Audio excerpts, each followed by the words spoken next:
உங்கள் favourite சீரியலின் full எபிசோடுகளை Sun டிவியில் ஒளிபரப்பான உடனே சன் நெக்ஸ்டில் ஃப்ரீயா பாருங்க.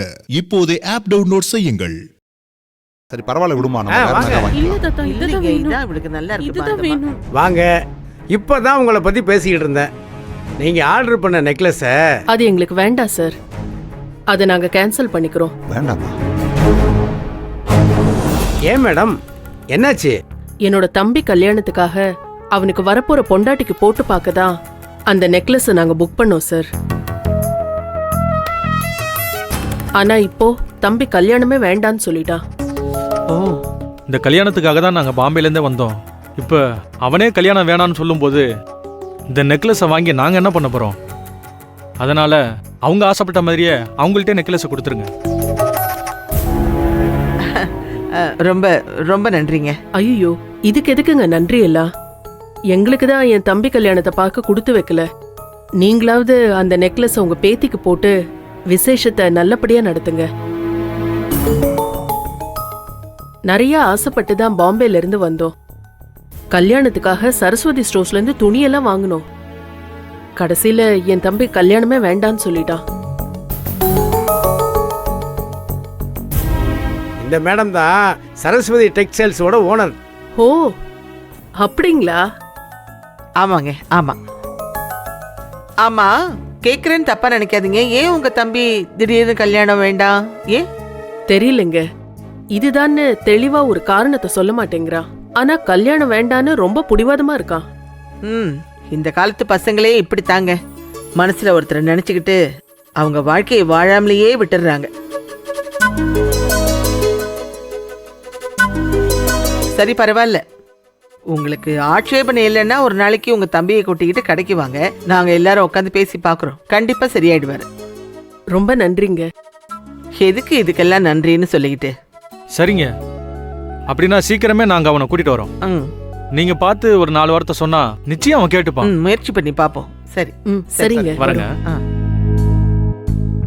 ரொம்ப பாவம் இல்ல மேடம், நான் உங்களுக்கு பில் போடுறேன். பாவம் நல்ல டைப்பா இருக்காங்கல்ல. நானே எதிர்பார்க்கல அவங்க திடீர்னு இப்படி ரிட்டர்ன் பண்ணுவாங்க. அதான் சொன்னேன், வெண்ணிலாவோட நிச்சயதார்த்தம் முடிஞ்சதும் அந்த பையனை நேர்ல கூட்டிட்டு வரட்டும். முயற்சி பண்ணி பாப்போம். பாவம் கூட பிறந்தவங்கல்ல, அதான் ரொம்ப ஃபீல் பண்றாங்க. திடீர்னு நகையை வேண்டான்னு சொல்லிட்டாங்கல்ல. அதான் அந்த நகை உனக்கு கிடைச்சிருச்சு. உனக்கு பிடிச்சதே கிடைச்சிருச்சு இல்ல? கிடைச்சிருச்சு. தேங்க் யூ பாட்டி.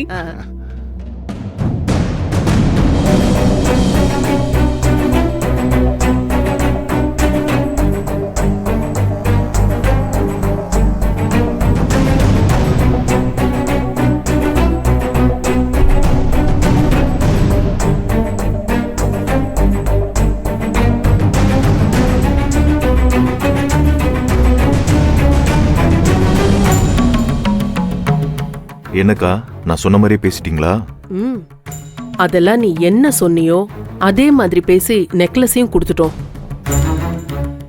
ஆனா நாங்கள் பேசுனதுக்கு ஏற்ற மாதிரி இந்த நகைக்கடை ஓனரும் பக்காவா நடிச்சாரு. ஆமா, அவர் எப்படி கரெக்ட் பண்ண? அது ஒன்றும் இல்லை மாமா, இந்த கடைக்கு நான் தான் பாம்பேல இருந்து ஸ்மக்லிங் போர்டு அனுப்பிச்சுட்டு இருக்கேன். அதனால இவர் எனக்கு நல்ல பழக்கம். அதை வச்சுதான் அவரை இந்த வேலையை செய்ய சொன்னேன். சூப்பர் டாராக்கி. இப்ப நம்ம பண்ண வேலைக்கு அந்த அருவியோட அத்தையும் மாமாவும் மொத்தமா விழுந்துட்டாங்க. அப்படியா? ஆமாண்டா, அந்த நகையை அவங்களுக்கு விட்டு கொடுத்ததுக்கே ரொம்ப சந்தோஷமாயிட்டாங்கடா. போதாததுக்கு என் தம்பி கல்யாணமே வேண்டாங்கிறான்னு ரொம்ப வருத்தப்பட்ட மாதிரி நடிச்சதுல உன்னை ஒரு நாள் கடைக்கு கூட்டிட்டு வர சொல்லியிருக்காங்கடா. அதுக்கு தானே இந்த டிராமாவை நான் ஏற்பாடே பண்ணேன். கூடிய சீக்கிரம் நான் அந்த கடைக்கு போய் அவங்க கிட்ட நல்ல பேர் எடுப்பேன். அதை வச்சு அந்த வீட்டுக்குள்ள மாப்பிள்ளையா போய் என் அண்ணன் சாவுக்கு காரணமான அந்த அருவியை பழி வாங்குவேன். ஒவ்வொரு நாளும் என் அண்ணனுடைய சாவை நினைச்சு நான் தூங்க முடியாம தவிச்சுக்கிட்டு இருக்கேன். அந்த தவிப்பை அந்த அருவியை அனுபவிக்கணும். அதுக்கு இதுதான் ஆரம்பம். ஆமாண்டா ராக்கி, பரதனுக்கு செஞ்சதுக்கெல்லாம் அவ அனுபவிச்சே ஆகணும். அதுக்கான சந்தர்ப்பம் கூடிய சீக்கிரமே அமையதான் போகுது. நீ இதை விட்டுறக்கூடாதுடா. விடமாட்டேங்க்கா, விடமாட்டேன். இது அண்ணன் சாவுக்கு நான் போட்ட சபதம். என்ன ஆனாலும் சரி, நான் இதுல இருந்து பின்வாங்க மாட்டேன். சரி ராக்கி, ஆனா அந்த வெண்ணிலாவுக்கு கல்யாணம் ஏற்பாடு பண்றதா பேசிட்டு இருக்காங்க. அவளுடைய நிச்சயத்துக்கு தான் நெக்லஸே எடுக்க வந்திருக்காங்க. இப்படி இருக்கும்போது வெண்ணிலாவை எப்படி நீ கல்யாணம் பண்ணுவ? எப்படி அந்த வீட்டுக்குள்ள போவ? அதுக்காக தான் நான் ஏற்கனவே யோசிச்சு ஒரு திட்டமே போட்டு வச்சிருக்கேன். அது என்னடா திட்டம்?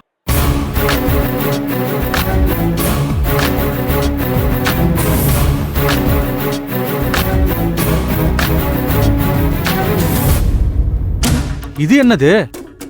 அண்ணன் சாகிறதுக்கு முன்னாடி அந்த வெண்ணிலாவை ரகசியமா சில போட்டோஸ் எடுத்து வச்சிருக்கான். அது எல்லாமே இந்த பென்ட்ரைவ்ல இருக்கு. நேத்து அவன் ரூமை கிளீன் பண்ணும்போது தான் இது எனக்கு கிடைச்சது. இது ஒண்ணு போதும். அந்த வெண்ணிலாவுக்கு எத்தனை தடவை மாப்பிளை பார்த்தாலும் என்னால தட்டி விட முடியும். இந்த பென்ட்ரைவ்ல இருக்க போட்டோஸை வச்சு வெண்ணிலாவுக்கு நடக்க இருக்கிற கல்யாணத்தை நிறுத்தி நான் அவ கழுத்துல தாலி கட்டுவேன். அதுக்கப்புறம் அந்த அருவிய என் ஆசை தீர பழி வாங்குவேன்.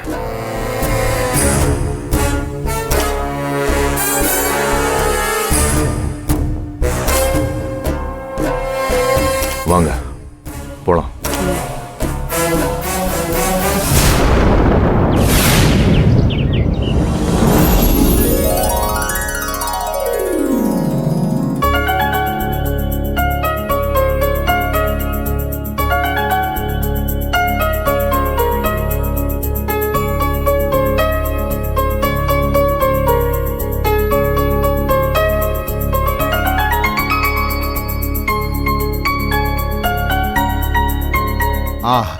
நீங்களும் டெக்ஸ்டைல் பிசினஸ் தான் பண்றீங்கன்னு நாங்க கேள்விப்பட்டோம். ஆமாங்க, கோயம்புத்தூர்ல டையிங் ஃபேக்டரி வச்சிருக்கோம். உங்க அளவுக்கு பெரிய பிசினஸ் இல்லைனாலும் நல்லபடியா தான் போய்கிட்டு இருக்கு. ஐயோ, இதுல பெருசு சின்னதுன்னு என்னங்க இருக்கு? இந்த சம்பந்தம் நல்லபடியா அமையறதோட 2 குடும்பமும் செய்யற பிசினஸ் ஒண்ணுக்கொண்ணு சம்பந்தப்பட்டதா அமைஞ்சிருக்கிறது நல்ல விஷயம் தானே? தம்பி தான் பிசினஸ் எல்லாம் பாத்துக்கிறாரா? ஆமாங்க, அவன் படிச்சதே இவரோட தொழிலை எடுத்து நடத்தணும் தான். எங்க வெண்ணிலாவுமே அப்படிதான். படிச்சுட்டு அவ தான் கடையை பாத்துக்கிறா.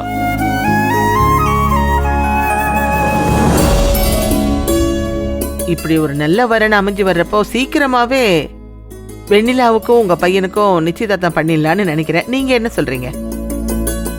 அதுக்கு என்னங்க, தாராளமா பண்ணிடலாம். ஆனா நிச்சயதார்த்தத்துல எங்களுக்கு சில விருப்பங்கள் இருக்கு. என்ன? அத நாங்க சொல்லலாமா? அதுக்கு என்ன? சொல்லுங்க. சொல்லுங்களேன், என்னன்னு சொல்லுங்க. எங்க பையனுக்கு அடுத்த மாசம் தான் 26 முடிஞ்சு 27 ஆக போகுது. அதனால இவனோட நிச்சயதார்த்தத்தை வீட்லயே வச்சு செய்யணும்னு நாங்க ஆசைப்படுறோம்.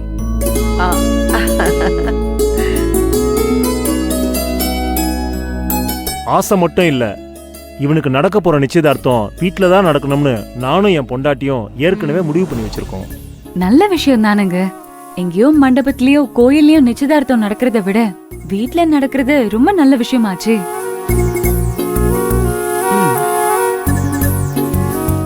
ஆமாம்மா, எப்போன்னு மட்டும் முடிவு பண்ணி சொல்லுங்கம்மா. நிச்சயத்தை வீட்லயே வச்சுக்கலாம். என்னம்மா, ஓகே தானே? ஓகே தான்ப்பா.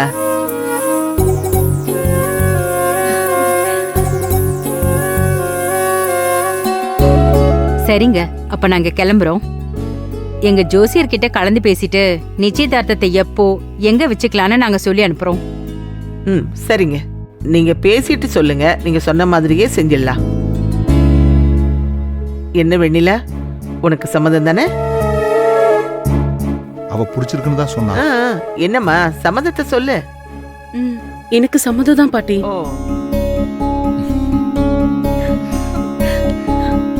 பொண்ணு ரொம்ப அடக்கம் போல. ஒரு வார்த்தை பேசுறதா இருந்தாலும் ரொம்ப யோசிச்சுதான் பேசுறா. பொண்ணெல்லாம் விடுங்க, மாப்பிள்ள அத கூட பேச மாட்டேங்கிறாரே. இவனா? அதெல்லாம் நல்லாவே பேசுவான். இப்பதான் வெக்கப்படுறான். அம்மா சும்மா இருமா.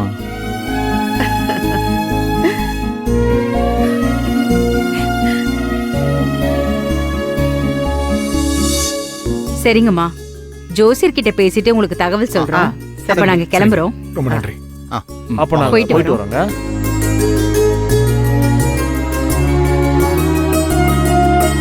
நல்ல ஃபேமிலியா தெரியுறாங்க. ஏய், அந்த அருவியை சிக்க வைக்க கணக்கு பண்ணி தானே எல்லாத்துக்கும் நீ தலையை ஆட்டுற. நிஜமாவே உனக்கு இந்த கல்யாணத்துல விருப்பம் இல்லைல்ல? நீ என்ன லூசா? நான் எதுக்கு இந்த கல்யாணத்தை விரும்ப போறேன்? அப்பாடா, அது போதும். பல கோடி சொத்துடி, அது நம்மளை விட்டு போயிடக்கூடாது. நீலவேணி, என்ன பேசிக்கிட்டு இருக்க? அது ஒண்ணும் இல்லப்பா, ரொம்ப நல்ல சம்பந்தம். வெண்ணிலாவுக்கு சந்தோஷமானு கேட்டுட்டு இருந்தேன். வெண்ணிலாவுக்கு மட்டும் இல்ல, எங்க எல்லாருக்குமே இது பெரிய சந்தோஷம்தான். ஆமாம்மா. இந்த சம்பந்தம் நல்லபடியா அமையும் பாரு. அதுக்கு அந்த கடவுள் ஆசீர்வாதம் இருக்கும்னு எனக்கு நல்லாவே தெரியும். சரி வெண்ணிலா, நீ போய் ட்ரெஸ்ஸை மாத்திக்கோ, கூட்டிட்டு போமா. நிறைய நகையெல்லாம் போட்டிருக்கல்ல.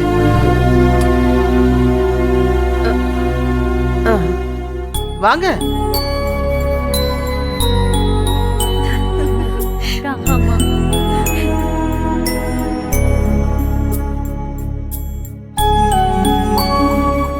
அப்பாடா, இப்பதான் நிம்மதியா இருக்கு.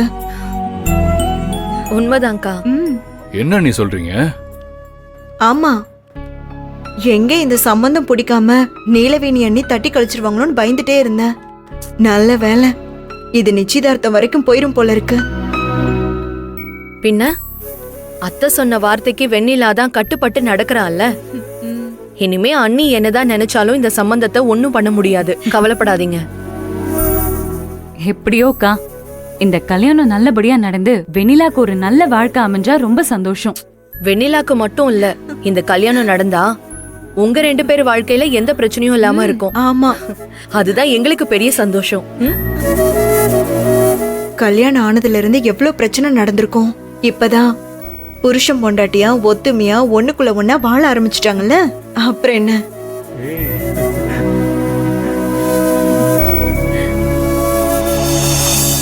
ஏன்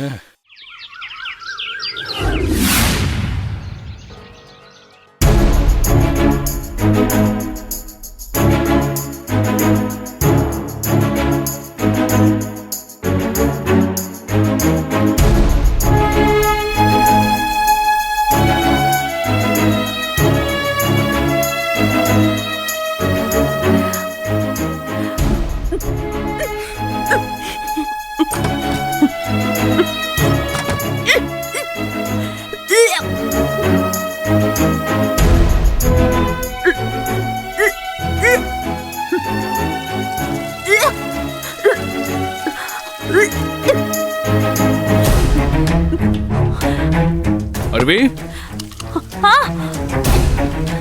அருவி என்னாச்சு? ஒண்ணும் இல்ல புகழ், பிரஷ் பண்ணிட்டு இருக்கேன்.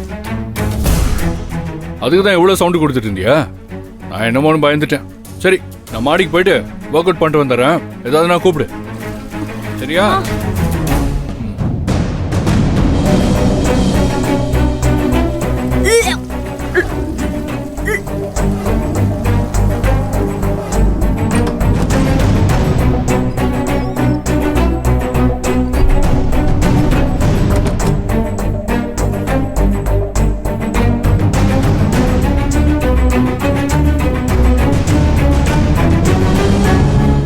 ஒருவேளை இது அந்த வாந்தியா இருக்குமோ?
கடவுளே, இது கண்டிப்பா அந்த வாந்தியா இருந்தா எல்லார விடவும் அதிகமா சந்தோஷப்படுற ஆள் நானா தான் இருப்பேன்.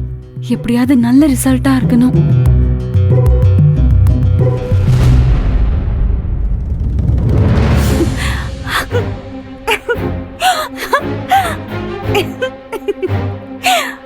அப்போ இது குழந்தைக்கான வாந்திதான். ஐயோ கடவுளே, நான் வேண்ட மாதிரியே நடந்துருச்சு. இத உடனே புகழ் கிட்ட சொல்லணும். புகழ், இல்ல இல்ல, இப்பவே சொன்னா அவரு ரொம்ப சந்தோஷப்பட ஆரம்பிச்சிருவாரு. ஒருவேளை இது கன்ஃபார்ம் இல்லைன்னு தெரிஞ்சா அப்புறம் மனசு உடைஞ்சு போயிடுவாரு. அதனால எதுக்கும் ஒரு வாட்டி டாக்டர் கிட்ட செக் பண்ணிட்டு கன்ஃபார்ம் பண்ணிட்டு அப்புறம் புகழ் கிட்ட சொல்லுவோம்.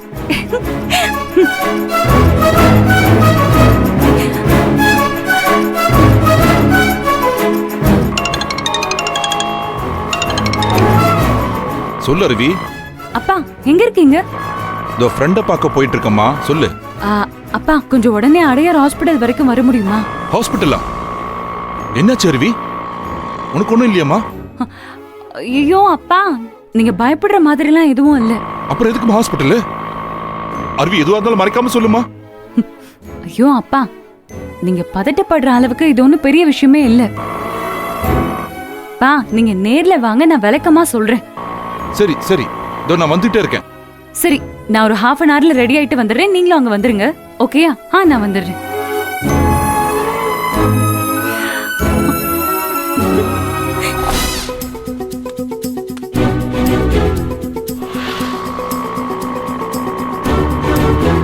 அண்ணே கொஞ்சம் சீக்கிரமா போங்க, அடையார் ஹாஸ்பிட்டல் போங்க.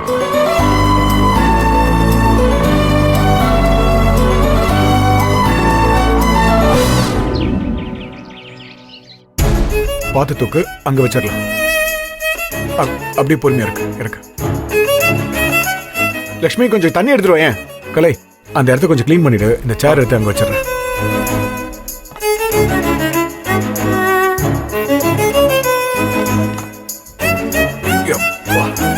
முதுகெல்லாம் வலிக்குதுப்பா. இந்தாங்க.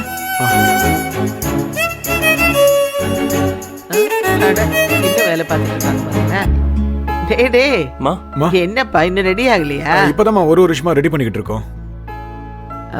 ஈஸ்வர், இந்த நிச்சயதார்த்தத்தை பொறுத்த வரைக்கும் பொண்ணு வீட்டுல இருந்து நாம தான் எல்லாத்தையும் செஞ்சுதான் இருக்கணும். அதுல எந்த விதமான குறையும் வந்துடக்கூடாது.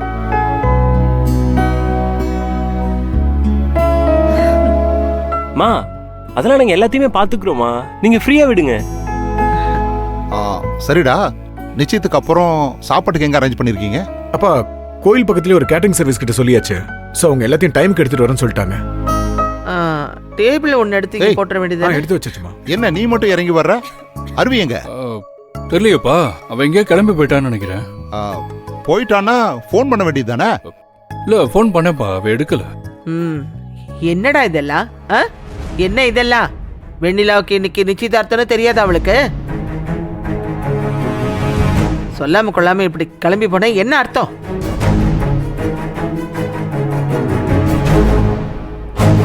இதுக்குத்தான்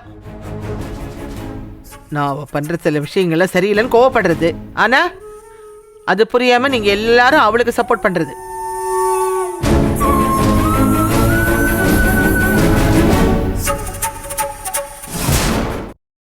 விடுமா, நிச்சயதார்த்தம் தானே, இதுல என்ன ஆயிரப்போகுது? அப்படி இல்லைங்க, அப்படி சொல்லாதீங்க. பையன் வீட்டுல இருந்து நம்ம குடும்பத்துல இருக்கிற எல்லாரும் ஒன்னா இருக்கிறதா நினைச்சிட்டு இருப்பாங்க. இப்போ இவ மட்டும் காணாம போனா அவங்க என்ன நோட் பண்ண மாட்டாங்களா, கேட்க மாட்டாங்களா எங்க போனான்னு?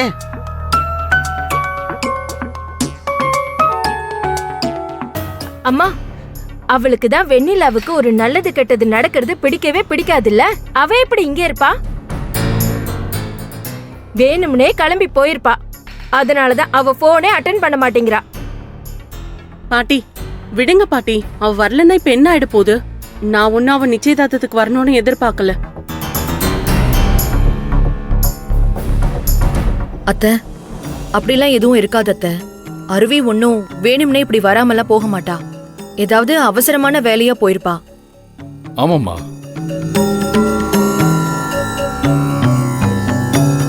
அருவி எவ்வளவு சந்தோஷப்பட்டான்னு எங்களுக்கு தான் தெரியும். அவ அப்படிப்பட்ட ஆள் கிடையாது. அம்மா நீங்க இன்னும் டென்ஷன் ஆகாதீங்கம்மா. அருவி கண்டிப்பா நிச்சயத்துக்கு கிளம்பி வந்துருவா. அப்படி இல்லைன்னா எனக்கு கால் பண்ணியாவது சொல்லுவாமா. அப்புறம் என்ன சரஸ்வதி, அதான் சொல்றான்ல விட. அப்படியே பையன் வீட்டுல இருந்து கேட்டா கூட ஏதாவது சொல்லி சமாளிச்சுக்குவோம். சரி, என்னமோ பண்ணுங்க. ஒரு குடும்பத்துல ஒரு விசேஷம்னா எல்லாரும் இருக்கணும். அவ அப்பா இதெல்லாம் அவளுக்கு சொல்லி கொடுத்து வளர்த்துருக்கணும். நீங்க சொல்ற மாதிரி இப்ப அதுக்காக டென்ஷன் ஆகி என்ன ஆக போகுது? அப்புறமா அவளுக்கு நீ ஃபோன் பண்ணி எங்க இருக்கா என்னன்னு கேளு. முடிஞ்சா வர சொல்லு. இல்லைன்னா உங்க அப்பா சொன்ன மாதிரி ஒருவேளை அவங்க யாராவது கேட்டாங்கன்னா ஏதாவது சொல்லி சமாளிச்சுக்கலாம். சரிம்மா.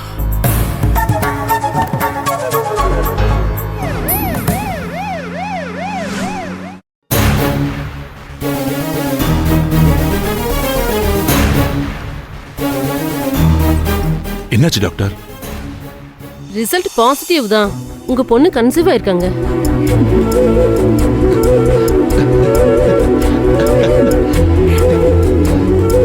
அருவி,